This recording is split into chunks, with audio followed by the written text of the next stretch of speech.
Hello hi friend, ఈరోజు నేను గులాబ్ జాములు ఎలా చేస్తాననేది అయితే చూపిస్తాను. ఇక్కడైతే నేను ఒక హాఫ్ కేజీ పౌడర్ అయితే తీసుకున్నాను. టీ గ్లాస్ మైదా పిండి అయితే యాడ్ చేసుకున్నాను. తర్వాత పాలు పోసి కొద్ది కొద్దిగా అయితే బాగా మెత్తగా అయితే కలుపుకోవాలి. తర్వాత హాఫ్ కేజీ గులాబ్ జామ్ పిండికి హాఫ్ కేజీ చక్కెర అయితే తీసుకున్నాను. హాఫ్ కేజీ షుగర్ కి హాఫ్ లీటర్ వాటర్ పోసుకొని పాకం అయితే రెడీ చేసుకోవాలి. ఇలా కొద్దిగా యాలకులు అయితే వేసుకోవాలి. తర్వాత పిండిని ఇలా కొద్ది కొద్దిగా తీసుకొనేసి హ్యాండ్ కి అయితే నెయ్యి అప్లై చేసుకొని బాగా కొంచెం ప్రెస్ చేస్తే అయితే ఒంట్లో పట్టుకున్నామంటే క్రాక్స్ లేకుండా రౌండ్ బాల్స్ గా అయితే రెడీ అయిపోతాయి. దాన్ని రెడీ చేసుకున్న తర్వాత స్టవ్ మీద ఆయిల్ పెట్టి మీడియం హీట్ అయితే చేసుకోవాలి.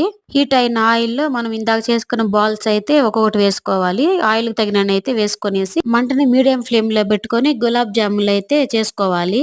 బ్రౌన్ కలర్ వచ్చేదాకా కాంచుకున్న తర్వాత మనం ఇందాక కాంచుకున్న పాకం అయితే కొద్దిగా చల్లారనివ్వాలి. చల్లారిన పాకంలో వీటిని వేసుకున్నామంటే ఎంతో టేస్టీ అయిన గులాబ్ జాములు అయితే రెడీ అయిపోతాయి. కనుక మీకు నచ్చినట్టయితే like, share, subscribe to my channel. Thank you.